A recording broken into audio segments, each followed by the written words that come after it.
Hello, everybody. Welcome to 343, another episode. It's episode 154. We keep moving along. We are back. It's all the Parkers in here today. We've cleared out Jason, given him the week off. So, Riyaz, AF, good to have you guys on with me. How are you doing, AF? Let's start with you. Not too bad, mate. Not too bad. Still a bit hot over here in Cape Town, but yeah, nothing to complain about really. How are you doing? Yeah, all good, man. Excited to have a good chat. We know we're in the middle of a game week, so it's a bit strange to be doing a show smack bang in the middle, but we'll make the most of the situation. Riaz, we will definitely cover the story related to the team you support a bit later on, but just give us a general feeling. How are you doing over there? Yeah, I've been better. I've been a bit better. But yeah, not too bad. Doing well. Happy to be here. Excited to get into some talking points across the board. To be fair, lots of exciting things to talk about. So yeah, excited and ready to go. Yeah, like I think the two of us have been on a bit of a sabbatical recently, so good to be back in the mix. And let's see what everyone has to say in the chat. Welcome to the show. Good to have you all joining us here today, and please get involved with the comments. We look forward to engaging with you as we go along through the show today. Speaking of, just to hit you with a running order, we are going to do things a little different. We're not really doing any previews and reviews today because we are in the middle of that game week. So we are going to look at the situation in relation to the log, right? So we're looking at the title race. Is it alive? How alive is it? And so on, we'll bring some of Gary Neville's recent comments into it as well for some excitement. We'll have a look at the race for the European spots. Obviously, hotting up quite a bit with the up and down form of some of the teams involved in the chase for that top four, top five, depending on how many spots the English Premier League get in Europe, especially the Champions League.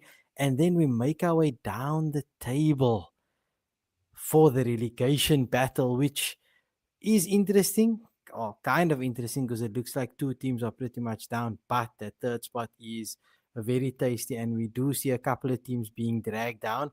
We also have seen a couple of teams making the ascent up the table, and like I always say, a couple of good fixtures points for you can push you up the table very quickly.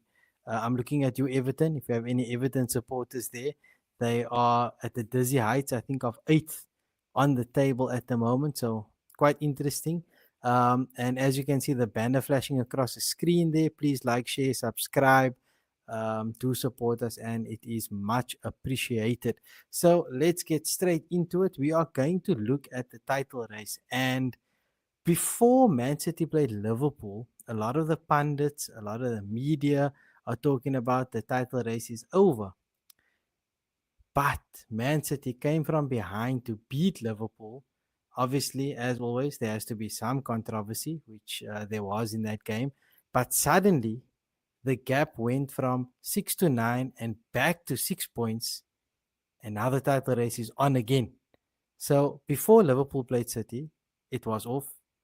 And now it's on. AF, please explain to me, since you're probably the one who can get the closest into the minds of the likes of Gary Neville as to how the title race went from off to on, but the gap is still 6 points. I won't even try to get into the mind of Gary Neville. That's a very tough task for one to accomplish. Um, Look, I think the pundits they just try to create these sort of narratives for them to get something to talk about. The way I see it, the title race is still has still been very much like active over the past few weeks, and then obviously with its result over the weekend, it just amplified it a bit. It made Arsenal sweat a bit more. I mean, Man City is a team that's haunted Arsenal before. They've basically lost the league to them. I think it was 2 years ago, where they were like coasting, and then come February, they sort of like things just went downhill a bit, and then it was Man City that took advantage of that. So there is some history with it. So there's no way that Arsenal are thinking, okay, no, we 6 points or 9 points ahead, like the league is done. Like absolutely not. These pundits, I don't know how, like, what qualifies them sometimes to say the things and do the things that they do. But I mean, that's the world that we live in. Can't really do much about it. Yeah, they definitely make life interesting with the way, the narratives flip as we go week by week. Riyaz, just to bring you in here on that Liverpool Man City game, since we are talking about that gap, what did you make of the game overall? Obviously, City with a comeback and getting the win. What did you make of it? Yeah, it was interesting. I thought Liverpool actually into the second half. Firstly, what a free kick! It was an amazing free kick, probably free kick of the season so far. Amazing. Um, Easily goal of I the mean, season, I think. it's crazy that the way that ball faded was Yeah. unbelievable. And the way the Liverpool started the second half, I thought City were done for. I honestly thought it was done. They played really well, and at the end of the day, it was a penalty, I suppose, and a really good assist from Ireland as well off the head. So as the season has gone on, we've seen that Liverpool, unfortunately for them, can't seem to keep teams out of their goals. So clearly, it's a bit difficult for them to on the defense, having lost, I think. And when your best player in your defense is Konate, I think you have serious problems. But yeah, I think City came back really well. They showed that attitude that they have been champions for the past however many years. So it was a good game to watch, though. Second half, especially. First half was a bit dull, but second half was a much better game in general. Yeah, I think with regards to what you're saying there, I'm with you in terms of if you were neutral, it was a pretty exciting game to watch. Lots of end-to-end action. City kind of edged the first half, I think, and Yeah, then Liverpool the second half, even though they didn't get the result. But I think yeah, interesting with the Liverpool situation. It's a stark contrast to what we saw at the beginning of the season where they were edging out these games. They were winning these games, getting the late victories. And I think about 6 or 7 games in, it's changed for them completely, where they seem to be the ones conceding towards the back end of the games. And it is a bit concerning for them because they're going to need to string together a bit more, to secure European spot, which we'll come to a bit later. But very interesting game. AF, just your thoughts quickly on that final decision when Haaland was pretty much clear through on goal. Turkey had obviously put the ball through, and then Soboslai pulled Haaland first. Then Haaland retaliated and pulled him, and the ball ended up going in the net with neither of them getting a touch. What did you make of the on-field decision and how the VAR unfolded with regards to that? Look, so I mean, we often criticize VAR over here on the show, like when VAR doesn't get decisions correct or like VAR not operating the way it should. But I think in that instance, everything was done 100% correct, in my opinion. Um, I mean, there was a lot of obstruction from both teams. Like you said, Haaland got pulled first, then Sabazla got pulled after that. So in that sort of succession of events, um, I think it was the correct decision. The referee went through every phase and handed out a type of punishment that uh, that equaled what needed to happen. So yeah, I think VAR was actually used quite well in that occurrence. Yeah, I think Yasin summed it up perfectly. Yasin, thanks for weighing in there. The ref decision was correct. It's not what people wanted, and I Yeah. fully agree. It's not what anyone wanted to see, but it followed the letter of the law, and it was the correct decision according to the law. So a bit boring, a bit of a dull way to end it there, but it was the right decision. Obviously, as fans, you just want to see the game flow a bit. So I'm not surprised that the decision went that way. And who knows, that goal could be massive It was still towards quite the end of the eventful and season. entertaining. Yeah. yeah. No, but in terms of goal difference, that could Yeah, yeah, actually yeah. be something interesting. So, AF, if you can try to pull up the log there for us while I just go through it. So, in terms of the title race, obviously Arsenal are first on the log, play 25, so they play Brentford tomorrow night. They're on 56 points, and Man City are on 50 points, 6 points behind. And Arsenal do have, well, City play tonight against Fulham, and Arsenal play Brentford tomorrow. So we'll see what it looks like by the end of the week. But yeah, that 6 point gap, like I think Yasin mentioned earlier as well, if it becomes 9 points and it stays that way for a couple of games, then I think you'd probably say that the title race is over. But as it stands, I think the title race is very much still on. Of Even course, though you would Arsenal think do so. have the edge, no, Arsenal do have the statistical edge. The odds are in their favor with regard to percent. That they'll go on and win the league, but 6 points is not that much in the grand scheme of things, and Yeah, they still have to play each other. So even that's if the the gap ringer. stays 6 points until that game against each other, Yeah, that's the old cliche of a 6 point game, where if City beat Arsenal, then it suddenly comes down to three. So it's far from over.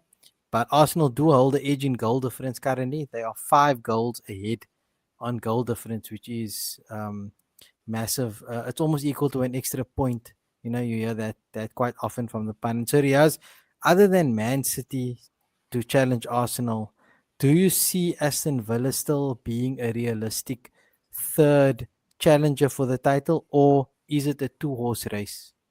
no, it's a two-horse race. I don't think the quality is there for Aston Villa in terms of the depth of the squad.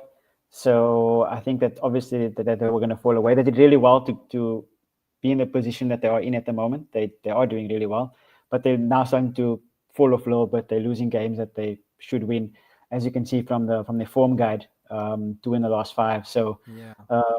they've only won one in the last five as well. So they're slipping off slowly. Slowly but surely. And Yasin says the injuries killed him. That comes down to squad depth, unfortunately. And no one at the moment can kind of rival City and Arsenal in terms of the squad depth, which is the main thing. So I think they're falling out of the race. It's a two-horse race now between Arsenal and City. And I think it's then we're going to come on to it. It's then a four-horse race for the next couple of, positions available. Yeah, that's it. So, Charles, welcome to the channel. Thanks for joining us. Like Yasin said, like you saying, a couple of others as well. It's gonna come down to that match between the two at the Etihad. And yeah, that's exactly what people want from an entertainment perspective, where there is a game that has massive stakes. So we'll all be waiting for that in anticipation. Jason, Ronnie, welcome. Carabao Cup is the real test. Thank you for bringing that into it. Um, yeah, it could definitely be a test in terms of the mental side of things. Are they able to get over that line when they need it? There is actually a stretch of the season where Arsenal can play Man City, I think, almost 4 times in the space of 2 weeks, because if they end up on the same side in the Champions League draw, then there's a potential there that there's a two-legged game to throw in, plus their league game, plus the Carabao Cup final. So a lot to look forward to down the stretch, as they say. Yasin, again, the league has been good this year. I tend to agree with you. I feel that every team has been in it. Every team has had a good run of form. Some teams obviously have had a bad run to counter that. But I don't agree with the sentiment that the quality of the league is down because there's Agreed. so many different winners and losers. So, Riaz, you said you agree there. Care to elaborate a bit more? Yeah, I just think that a lot of people, because I've been hearing a lot of people saying that the league has been bad this season. It's only about long throws and corners, and the quality of the football has gone down. But I mean, look at the log. Look at the log. Like Brentford are currently in seventh place. We're on the same point as Liverpool, and a couple of points behind Chelsea. That's ridiculous. I mean, Everton are now up in eighth. They were languishing at some point. So how can the league be bad if it's so exciting? If people can, go up and down at the drop of a hat. It's any team can beat any other team. I mean, even Wolves, who were nowhere at the start of the season, are now playing at least better football. So I mean, I don't understand how people. Yeah, it's just a different tactics. Different tactics are being used, obviously. Yeah. But I think that in the end, to have a league that's close means innately that's it's a good league, and not that it's been boring. Yeah, I think there's this greater competition, and obviously, Yeah, when the things are competition is going good. that way, where Liverpool, City, or if it's just two teams on top fighting for the title, and yes, they're playing great football, but the rest of the teams are so far behind. we sometimes say that's great, but then we also say that's boring. So I don't know where we land Yeah, as football fans, but I do like being able to watch any game and any team and know that any result is possible. I think agreed. that um, that excitement and that opportunities within the game is quite interesting. If anything you want to weigh in on that before we move on. No, like I think that I just feel like the Premier League puts on their own sort of advert every weekend, and some people hate it. Like you'll get the La Liga fans that absolutely hate the Premier League because they only ever want to see one of two teams win every season. And I just think like it's always great to see a Burnley pull one out of the hat like once in a while, upsetting one of the top four or one of the top six teams. Yeah. And yeah, I just think like it's a good advert for football at the end of it all. Yeah, definitely. It's definitely entertaining. Charles, I'm gonna have to tell you to stay with us because Spurs are only going to come up when we get to the relegation segment. And that's still a bit of time away. We first need to get through the teams who are in the race for Europe, which we all thought Tottenham would be coming into the season. But sadly Who's for we all? Riyaz and other Who's we all? Spurs fans, come on, man, at least top 10, right? No one. Did you Yeah, have that's not Spurs European below places. top 10? It's a race, right? Not everyone finishes in the spot. They're at That's least fair. in the race. I will answer you though, So Charles. I will answer you. we will get to that, Charles, if you stay with us. We'll come back to that. Jason, thanks for adding in your comments. It's too long to read, but I'm sure everyone's enjoying your thoughtful paragraphs that you're putting in there. See, be like Mubin, man. Simple. Us nog united. Straightforward. Less is more, right? Okay, so we're gonna move on to the European spot. So, like Riaz already mentioned with Aston Villa, he doesn't see them as being in the title race, and I tend to agree with him. They're just not consistent enough at the moment to keep that pressure on, and I think they're being pulled down into a battle with Manchester United, with Chelsea, with Liverpool for those spots 3, 4, and 5 on the log. Um, I want to say Brentford could be in with a shout there, but I'm not certain that the likes of Brentford, Everton, and Bournemouth have the quality to sustain it. But it's something to talk about. So, if I'm going to bring you in here, I don't know how I just said that now, because obviously the big news is that Man United did not win 5 in a row, and we will not mention the significance or lack thereof of that result. But United dropped points last night against West Ham, who are on a bit of a resurgence. We saw Yeah. Chelsea drop points last night as well. So, AF, how do you feel about United's chances going forward and in relation to the teams around them? I feel like much better than what I did about 3 months ago. I think 3 months ago I was hoping, okay, maybe we can nick a Conference League spot or maybe a Europa League spot at best.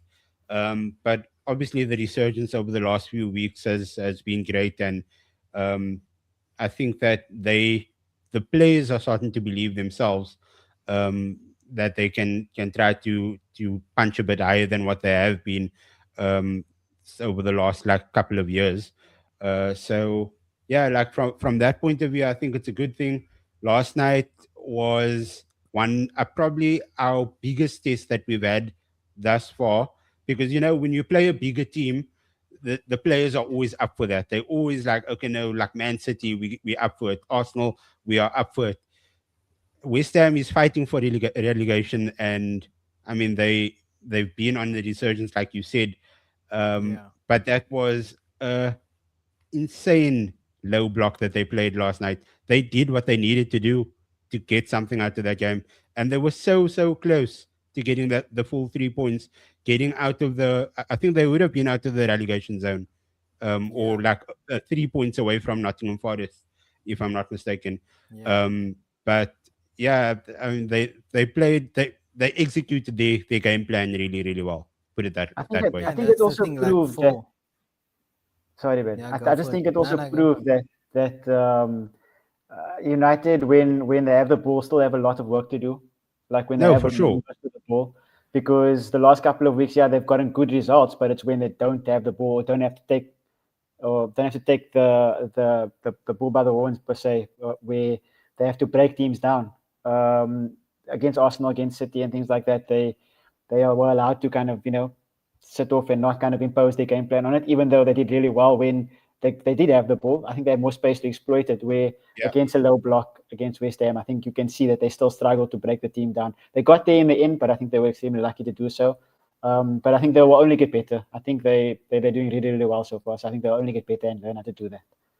Yeah, and Yeah, I I think mean, that like Yasin. Sorry, you'll go see ahead, like Ziad. in games where you are the favorite how different it gets, man. So a lot of the games United won in that stretch, they weren't expected to win. So there's a bit more, you know, that you can do in those games Yeah, like AFC to get yourself up for it a bit better. When you are expected to win, then it does change a little bit. And then the way the opposition is set up as well plays a yeah. massive role in it. But AF, a question for you in the chat there, last minute title chase?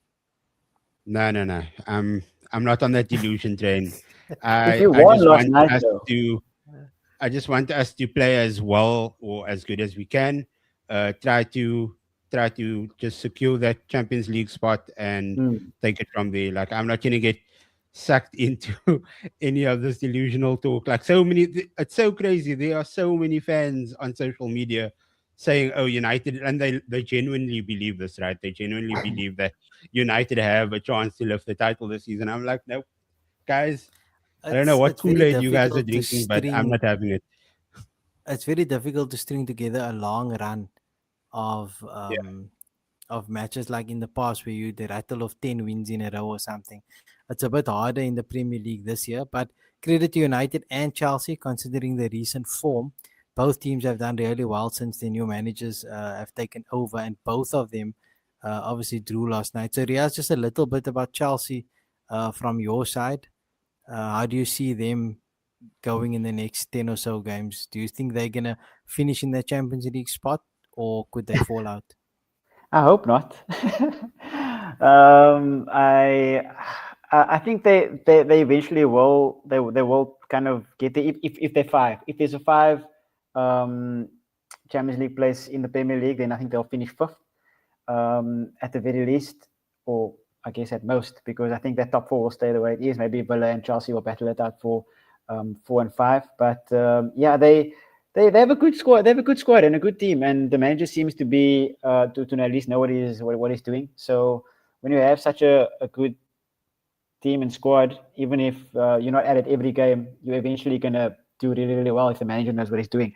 But Chelsea do have difficult games coming up: Arsenal, Villa, Newcastle, all in the next 5. So and then City and United after that as well. So difficult games. I think they have the most difficult Yeah. running out of anyone The in the luck top could 5. look the luck could look a lot different after those 5 games, but we'll have to see how Yeah. it goes. Well, Chelsea, I think for me, the biggest thing that I've noticed in terms of Maresca to Rafinha is that Rafinha is using a bit less players. I think he did speak about his best 11 and he doesn't believe in a best 11. He Yeah, believes in picking the right players for the right games, but you can see he's kind of narrowed it down, his options. He's not making wholesale changes. He's kind of just tweaking 2 to 3 players, maybe depending on the opposition. But you can see the spine of his team. And for me, that's something I find very important is what is the spine of a team? Very similar to what United have done since Carrick took over. They've instilled the likes of Maguire, Lissandro's available again, Casemiro, Bruno Fernandes. yeah, That's he's their spread Yeah. spine. him on it. Obviously, Lemons doesn't have the experience, but he's been giving the performances to Yeah, contribute to that spine from front to back. So that for me is the way to get success is to at least identify what your spine is and then build onto that. And that brings yeah, us to Liverpool, who I think are struggling with that the most. Their spine seems the most fragile. We're talking about the likes of Mohamed Salah. We're talking about Virgil van Dijk. We're talking about Alison Becker, who had a very uncharacteristic performance against City. You know, you don't often see him rushing out that frantically. He's normally quite composed, and he did make a couple of good saves as well in that game. But you're starting to see the cracks in their spine in comparison to the teams around them, and it is worrying for Liverpool. I think going forward, I'm not sure that they are going to be able to sustain a run that's going to get them into that top 4. AF, what do you think? I think that they still have it in them to nick a top four by the end of the season. Um, it also depends on if Onestat stays until the end of the season. Yes, he's gotten weekly backing from the hierarchy over there, but there's a huge disconnect between himself and the fans, and at certain times it seems like there's a disconnect between himself and the players as well. Um, so if Onestat stays on, I still think that there's a chance that they nick it. Last week on the show, I think Yeah, Tardali but asked me what do you like think? what Like you're saying that you think there's a chance, but how high would you say that chance is? Is it a slim chance? You think it's a high chance, or where do you stand from 0 to 100? I think like I mentioned last week, I think Villa drops out, and I think Okay. United, Chelsea, Liverpool takes 3, 4, 5, one way or the other. I don't know how those teams are going to be placed, Yeah. but I think that they're going I to be like that. rounding up those European spots, whether it's Champions Yeah. League, whether it's one Europa League and two Champions League. But I think that that's going to happen. Riaz mentioned earlier about Villa's injuries, and I think that that's going to be very telling come the end of the season. So yeah, and I mean like Chelsea, United, Liverpool, they have experience in the sort of like final third, final stretch running, knowing what they need to do to get there. Whereas Villa, I think they'll probably just like slip out sometime Yeah. within the last couple of weeks of the season. Okay, well, I heard Riyaz say that he agrees with you. Liverpool are going to make the top five. We also Yeah. have Asfar joining us. Champ is here, slot in, then slot out. So yeah, Typical can you get him Asfar. to explain that, please? Can you please Yeah, get him man, to? I don't if understand the he, disconnect between the fans and the manager at the I moment. don't think you'll be able to understand him because he just tosses a coin. Heads is slot in and tails is slot out. So it just depends, I don't understand it what though. side the I've seen coin so lands It on. many all depends Liverpool on if they fans. lose tonight. He said if they lose tonight, then Yeah, it's they slot out. see. I mean, they are still what fifth, sixth. I mean, they're still in the chance for top four. Like they're not playing bad football. Like, what's the situation? Why are they wanting the manager out? He won you the league last season with no investment. Wow, I I don't don't know understand. why. I think there might be some romance involved with Chabi Alonso, but I don't think that's going to be Okay, the right move. But let's not dwell too much on slot, out. I think I he's just earned didn't enough understand it. credit, but we'll keep Yeah, that conversation for another day. But on a promising note for Liverpool, I think one of the things that I've liked in recent weeks is the developing chemistry between Florian Wirtz and Hugo Ekitike. I yeah. think they are starting to develop a really good Yeah. chemistry. He knows where Ekitike wants the ball. Ekitike knows when to drift out wide to free up some central space for Wirtz to flow in. So I think that's something promising for Liverpool fans to get to. Is there is some hope there that that partnership does develop. Obviously we live in a time where everyone wants instant gratification. It's pretty much been half, just over half of the season. These things develop. It takes time. So I think if I was a Liverpool fan, which I am not, but if I was, I'd be very excited by the prospect of that duo. Obviously, Szoboszlai is a very good player. So there's the makings of something special going forward, but they need to sort out that central defense, if Because of that's that fair red to card say. now, does that mean Szoboszlai misses 3 matches? Because it was a straight red, right? So Yeah, he's there's a out bit of for 3 games. confusion. I don't know if it's 3 or 1. I think it is 3. That's my understanding, but the rules always throw me for a curveball, so I'm not sure. Um, as far says only 1, and he did buy a refereeing or SAFA qualification at some point, so he might be right. Um, so yeah, let's move on to a couple of other teams that I just want to bring in for Europe because things are quite interesting. Obviously, with the cups, right? So you qualify for the Champions League, but if you win a cup, maybe that spot can go to someone else. So it does get a bit chaotic in the Premier League. So if you look at the log again, you'll see a couple of other teams making a move up the table. We have Brentford and Everton, two teams who I think Brentford have done really well, losing Thomas Frank, losing Blessing Brian in Mbumbo, disguise. losing Johan Wisse, Christian Norgard as well. They just carry on. They soldier on, and they find themselves in seventh. But they've been a bit up and down in terms of their form. Everton have been very surprising recently. They've surged up the table with the form of Barry. He's been getting some goals, but a disappointing loss for them last night at home, where they were starting to get a bit better in recent weeks, but alas, that didn't last too long. And the team that beat them is the hottest team in the Premier League after obviously United and Chelsea, and that is Bournemouth. In their last 5 games, they've won 3 and drawn 2, and they've got this new player from Brazil. On the back of his jersey, it says Rayan, Rayyan, but I heard the commentator say Hayan or something like that. So if anyone out there with a Brazilian background can explain how to pronounce that would be useful. But he's been exciting, hit the ground running, a phenomenal talent. And they say Bournemouth were only able to get him because all the other teams in the Premier League were buying each other's players. So they had no money to go buy other players. And that's how I ended up at Bournemouth. But I don't see him being there for too long. AF, have you managed to see anything of him, and have you been following Bournemouth recently? No, he looks exciting. Like, so I haven't been watching like the full Bournemouth games, but I've been watching some of the extended highlights, and he looks like a really, really tidy, exciting player as well. And I think that they look for somebody that has the same sort of skill set that Semenyo had, so that they can replace it like Yeah. for like. And I think that he's got a bit more pace than Semenyo does. But yeah, I think that they've gotten a really nice gem over there. Yeah, it's exciting. Krupi Jr. also has taken the league by storm since Semenyo left. He stepped up and filled in with a goal, so they keep chugging along. For me, there's another player at Bournemouth I have my eye on, Alex Scott, midfielder.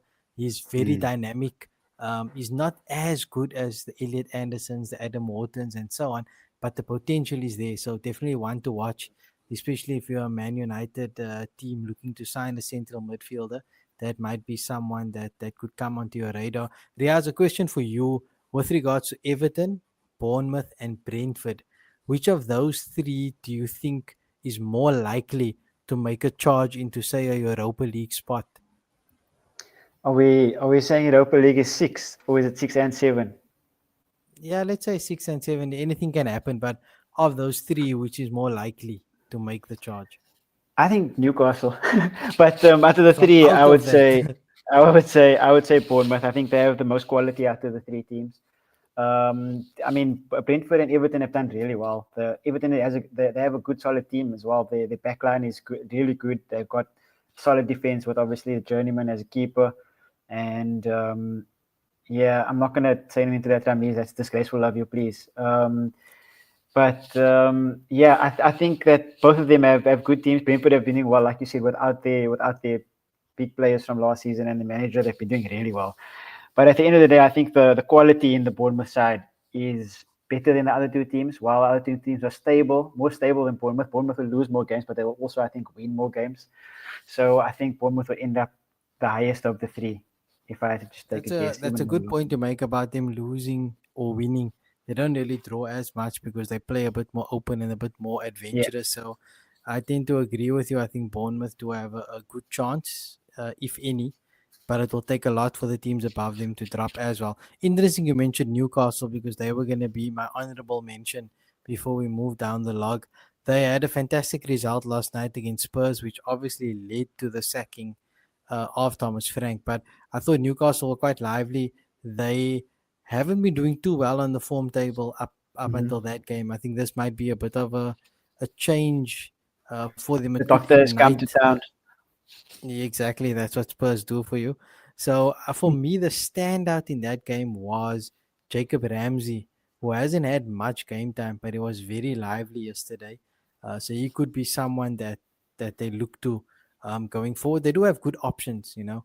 The interesting thing about Newcastle, right, is I heard Alan Shearer and Gary Lineker, they were discussing this, and they said it's something I've been wondering as well because you have Walter and Visa over there who signed for big money, but the team kind of looks better when they play Gordon through the middle with Bonds and Jacob Murphy. If I'm getting it right, it's Jacob Murphy. Ramsey, I get confused because there's Jacob yeah, Murphy, Jacob Ramsey, Joe Willock. They Yeah, confuse me.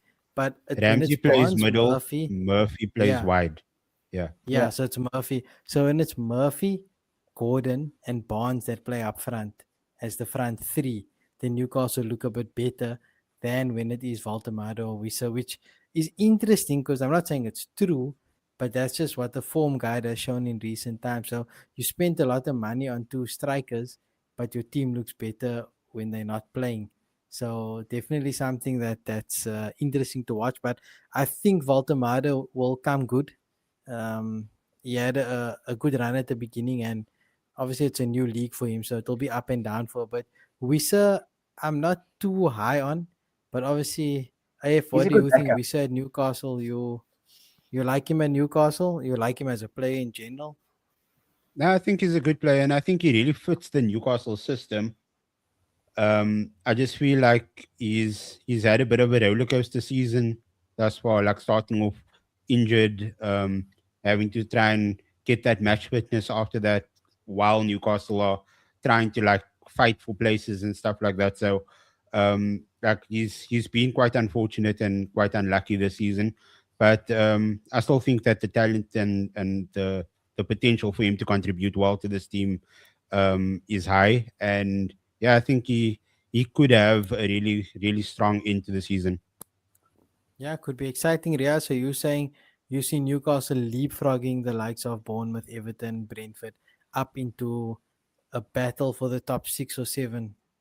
Yeah, I think if anybody is going to do it, if they can keep most of their players fit, then I think I was talking earlier about the quality of Bournemouth. I think they have even more quality than Bournemouth have. So um, if they can string a run of games together, because that's been their problem this season, they've been very inconsistent, right? So if they can just get some semblance of consistency going, then I think they will definitely end up the highest of the 4 teams that we just discussed.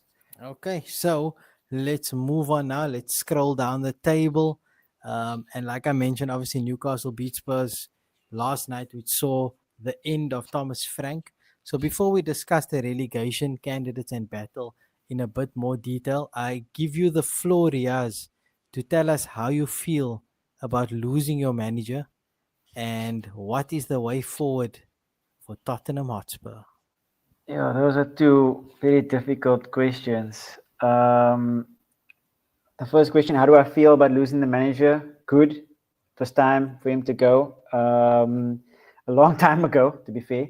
But it finally happened. There's a good thing, a good side and a bad side to sacking him now. The good side is that whoever is going to come in has 12 days. I guess this is the longest period between games that we have for a while. So they can come in and kind of impose themselves on the squad.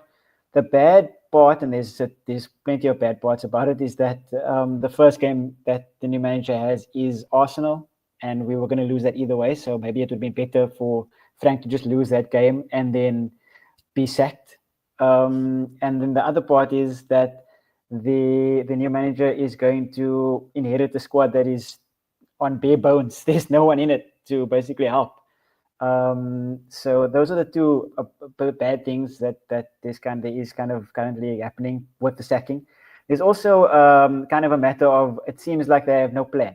So I mean, Frank said yesterday that he believes that his job is safe, and I fully believe that a lot of people at the club wanted to give him more time, but I think the situation just dictated that they had to sack him. And that, of course, means that they have no succession plan. They just had to sack him because they had to sack him, which is the most Spurs thing that I've heard in the last 5 years. I mean, that's what we do. Yeah. We don't have any plans. So those are a couple of things that just came to mind, or just off the top of my head. So it's going to be very difficult to kind of move forward from here. That's the second question about moving forward. It's tough. I mean, there's not going to be a bounce because the squad is so thin, and and we play Arsenal. So I mean, if anything, the bounce is going to be nothing. New manager is like, he wanted to play Romero in his first game. Against Romero, you mean have to play Romero? Dude, we have no centre back, so we need someone. We have no players. Yeah, Dragusin. We'll take anyone. Radu. Don't give me Radu, please. And then the last But I thing that I think, want to say just about this is that it looks, at the end of the day, no matter who is in charge, right? The team that we put out yesterday, even though it was a team that's ravaged with injuries and we don't have any players, whatever the case may be. The 11 that was on the field, minus Wilson Odobe, who also got injured last night, the 11 players on the field should still be a top 10 team at the end of the day. So that will tell you in itself that the manager is doing something wrong at the end of the day. And that was Riyaz's State Talk. Thank you for coming. I think Half a Ramiz decade. made a good point. What was the way sideways for Tottenham? I like that one.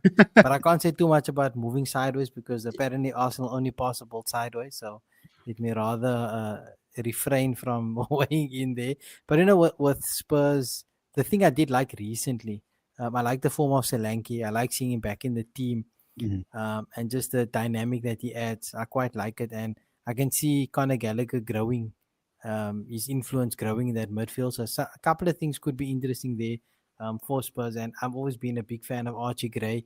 I just think whichever manager comes next needs to figure out where do we put this guy, what's his best position, and just let Yeah. him go because he's kind of been all over the show. But I think he's a talent. So interesting time ahead for Spurs. And looking at the log, I think it's safe to say that Wolves are going to get relegated. I mean, it's virtually, it's not impossible. Mathematically, it's not impossible, That's pretty but impossible. it is going to be tough for them to stay up. And I actually think Burnley is with them Yeah. going down. I don't think Burnley are going to. I mean, that's a 9 point gap between Burnley and West Ham. So Wolves and Burnley pretty much relegated already. Then it gets very interesting because West Ham have started playing really good football. You can see they've won 3 of their last 5 games, which is great for them. A couple of good signings they've made recently. Paqueta's left, which has seemed to kind of been a grey cloud or dark cloud that's just gone. So they're Yeah. playing a bit better. I saw earlier in the chat, I think it might have been Yasin who said Fernandez has been playing good. I agree in midfield. Yeah. Mateus Fernandez has been doing really well. Somerville has shown why West Ham bought him from Leeds in the first place. So quite interesting with the way West Ham is trending. Even though they are in that relegation zone at the moment, they are putting a lot of pressure on Forest. And I don't know how the Premier League is doing this. I don't know if they purposefully schedule the matches this way, but West Ham have played before Forest, I think 3 or 4 times now in the last month or so. So every time West Ham get a result, then Forest either match it or um, Forest have to keep that gap open so they do some good result. So yeah, interesting for Forest. Also in the relegation battle, you'll see, and then as you go above Forest, you start seeing Tottenham Hotspur being pulled down into it, and I think Leeds are also in the mix. But I think from Brentford up, it could be okay. Palace had a Right. fantastic win to Palace, yeah, Brighton, sorry. Crystal Palace had a fantastic win in their last game just to get some breathing space. But the relegation battle is quite interesting because 3 or 4 games of poor results and suddenly you're down there. So, if how do you see this playing out in terms of who goes down? Who do you think has the highest chance to join Burnley and Wolves? I'm gonna go, but like out of the box over, and I think Leeds is gonna drop down into that relegation spots. I think the way West Ham is playing, they're playing really, really well, and it seems like they on a sort of an incline right now. Forest as well. I think that they'll pull something out.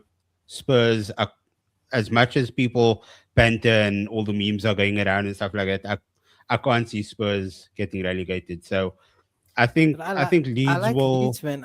I like what Leeds are doing.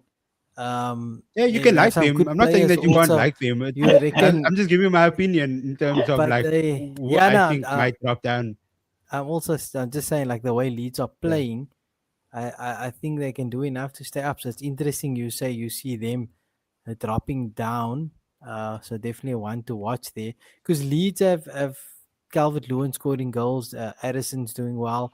Jaden Bogle looks quite good. Okafor's coming into some form. So they do have a lot going forward. Mm. And for me, like when I look at the relegation battle, I'm looking at goals. Who can give you goals? And that's But where on the I flip feel side, Forest is struggling because they, I don't see them doing enough. They're getting the odd goal here and there, but they're not consistent enough. So for me, it's Forest. So for you, it's Leeds. Riyaz, for Yeah. you, it's Spurs. Yeah. Spurs. Um, I I tend to agree with AF. I tend to agree with AF. I think Leeds will end up closer than any of the other teams, but it's going to be so tough. I Going to just be tough. because I Yeah. really sorry. I said it's going to be tough. Yeah. Yeah, I it's mean, interesting. I like it. it's very interesting. I really like Jared Bowen. I really wanted West Ham to go down in the beginning of the season, but having watched him a Yeah. lot this season, I really like Jared Bowen. I think he's underrated still, um, and I don't really want to see him go down. But I'm going to stick with my guns. You guys have gone Leeds and Forest. I'll go West Ham, just See the because I just yeah. think that at the end, like you have to. There's a points difference, right? There's still 2 points, Yeah. and if Nottingham Forest win tonight, it's going to be 5, and you Yeah. still have to overturn that and then go above because there's other teams that are going to fall into it, and other teams are going to go up. So it's difficult when you are the one below to kind of fetch that those other Yeah. teams. Yeah. So if you look at goals scored, right, just to get some perspective here, Nottingham Forest have scored 25 goals. Yeah, Spurs have scored 36, Leeds 36, Brighton 34, and Palace 26. And that's what another team I was going to talk about is Crystal Palace. Because if you had to ask me 10 days ago, I would have said Palace all the way. They just looked like they were falling apart. I don't like the signing of Strand Larsen, even though I like the player. I don't think he's gonna help them stay up, but who knows? I would have definitely said Palace is the one I would feel has the highest chance to go down. But that's what I mean with Forest, man. The fact that they don't score enough yeah, might be their undoing, but time will yeah. tell. We'll have to see how that relegation battle It's, pans it's out. Sean Dyche at the end of the day. That's the other thing. You can Yeah, never count him out. Yeah. you can't. But also you got Nuno at West Ham. You got I like Nuno. Jurgen Klinsmann at Spurs. You've got Daniel Fark. You actually got a couple of battle-hardened managers in this Yeah, situation, right? Because Daniel Fark's been that's why it's relegated nice. with Norwich before. He's Yeah, experienced it. Nuno is a tough guy. Sean Dyche is a tough guy. So it's a massive battle there with regards to staying up. and I Spurs don't know have never if been in a Glasner dogfight. obviously on his way out. That's He the thing. doesn't care, or does he? Because they've got some good results recently. I just wanted to touch on Brighton quickly because they've had a terrible run of form in their last 5 games. Mm. It seems like they are just coming undone. Things aren't clicking for them, especially defensively. So they might be one to watch because normally they're able to pull results out, but they just don't have enough. I haven't seen anything from them that makes me feel like they're going to be okay. So that's the thing. The relegation battle is wide open, and I think any one of those teams from 13 down could be pulled into this relegation battle. And who knows? Hopefully, it comes down to the last day. That would be proper entertainment. Coming down to the last day, lots of jeopardy, lots of results that become important. So that's definitely one to watch. So that's pretty much us covering everything from top to bottom. We touched on the title race. I think Charles is gone. He couldn't stay to hear about Spurs. We've touched on the race for the European spots. We've touched on the relegation battle. And Riyadh just coming back full circle here with Spurs. I saw in the chat, Jason was saying De Zerbi links. And obviously, De Zerbi has left Marseille. Is that a manager that interests or excites you? Or is there something else that you want for Spurs? Yeah, firstly, let's address the real issue, and that's the upper level, the board, the all of those guys, because that is the Any actual problem. Enoch and the Lewis family and those guys, those are that's the actual problem. I want to say that first. The managers, is one thing, but that's like that, and the recruitment that they've kind of brought to the club has been horrific in the past couple of years. And I mean, I liked Antonio Conte, and he was right. His outburst, they fired him for it, but everything he said was correct. And at the end of the day, that needs to change, because if that doesn't change, I highly doubt anything else can change, because it starts at the top and then it trickles down. The second thing is that the medical staff has to change, like something to do with the medical staff.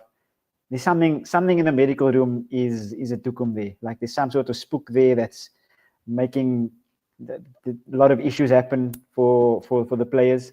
So those two are actually the first two things that I would want to change in the club to moving forward. I think those two will help us the most, better than any manager we could get. We could get Luis Enrique, and there would still be issues because of those two things that I just mentioned. So I think those two things are the most important things to get right. But you asked me about De Zerbi. I really like De Zerbi as a manager. I think he inculcates a really good way of playing into the players. I like the way that he plays, the way he sets up his team. Unfortunately, I think that his personality doesn't suit us. I think he's too volatile as a person. Very similar to Conte in that regard, where they'll randomly blow up, and they even at the players. So I think Yeah, And that's that's what I Mourinho. was coming to, because he both the last clubs, two clubs he was at, he's left like on, not good Bad terms. So it blew up at Brighton, it yeah. blew up at Marseille. Now, I mean, they're not doing too badly, but it's a strange one to see it He blow ended up second like. with Marseille in his first season. In his first full season, Yeah, he took so Marseille to second. it's strange how he's left. So I don't know if that's the type of manager you want, especially the current situation. AF, do you think that for Spurs, obviously now you've experienced the managerial changes and so on, is it better for them to employ someone full time now, or is it better for them to go the interim route and wait for the summer when they'll have more options to make a decision on a permanent manager? Yeah, I think definitely like getting a caretaker manager in for now. Just somebody to see out the season, making sure that Spurs survive. And like, I mean, there's going to be a whole host of managers available after the World Cup. Yeah.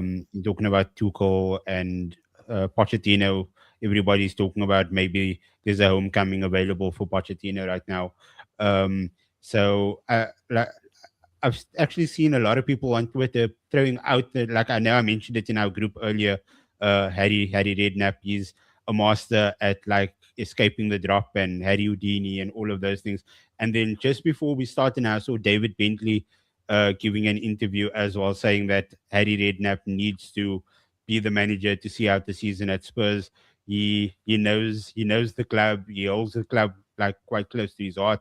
So I don't see that as a bad sort of marriage right now. Agreed. Yeah, interesting. It could work. Two things for me. Firstly, I feel like they brought someone in to the assistant group recently. Was it Johnny Johnny Heitinger? Heitinger. Yeah. Yeah. So he might be someone that they could hand the reins over to, since he was Please brought in. don't. Yeah, I'm not saying do or don't. I'm saying Please it don't. could be. He was Yeah, the Slot's better not. assistant. He was Slot's assistant when they won the league, so maybe he's the reason Liverpool's form have dropped. Who knows? The other thing is, Michael Carrick will be available at the end of the season, so that could be I thought we were talking a about Maybe, now. interesting. maybe. No, if we He do will be caretaker, right? available. If we do caretaker, until the end of the season, Carrick But then it's obviously pointless to go for Carrick, man. That's the problem. Carrick is obviously only doing the interim thing at United.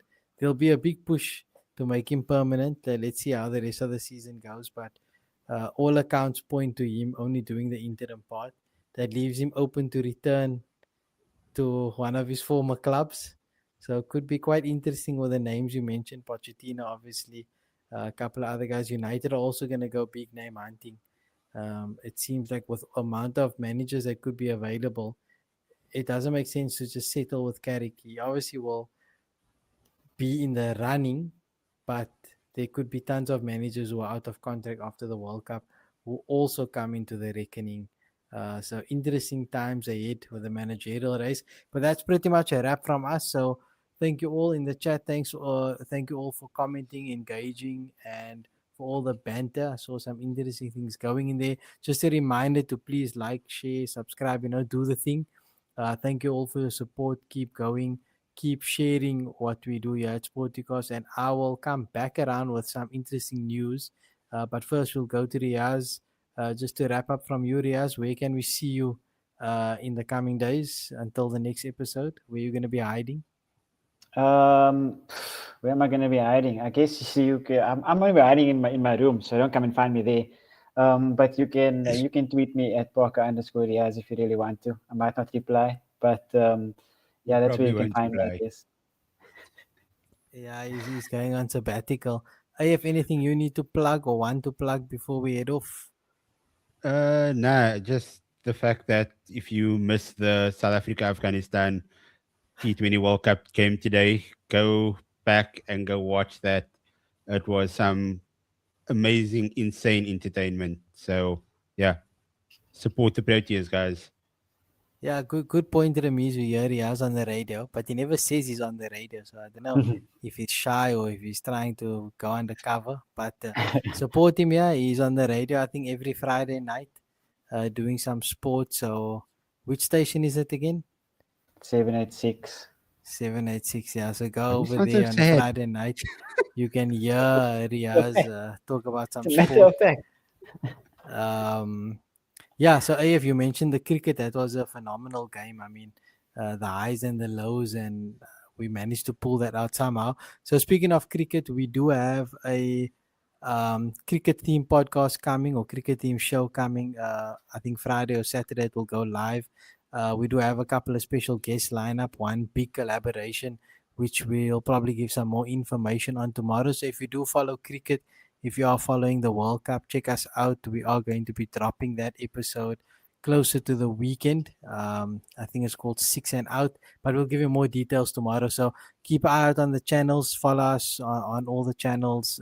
Click on the alarm bells so you get all the notifications so you know when we're going live, you know when we're dropping an episode. And yeah, we got some cricket content coming up because this World Cup has been amazing. It's been very entertaining so far, a lot of good games. So we thought we'll get into it. So after this, you got your fix, so now you're going to get your fix from the cricket perspective as well. So keep your eye out for that. Jason, thanks for coming. Thanks for stopping by. Yasin, Ramiz, Asfar, all the usual. Charles, if I remember correctly, thanks for joining us. I saw Sham, or something like that. So welcome all the new people as well. Keep engaging, keep following us, and yeah, thank you all for your support. I'm out. I'll catch you again next time.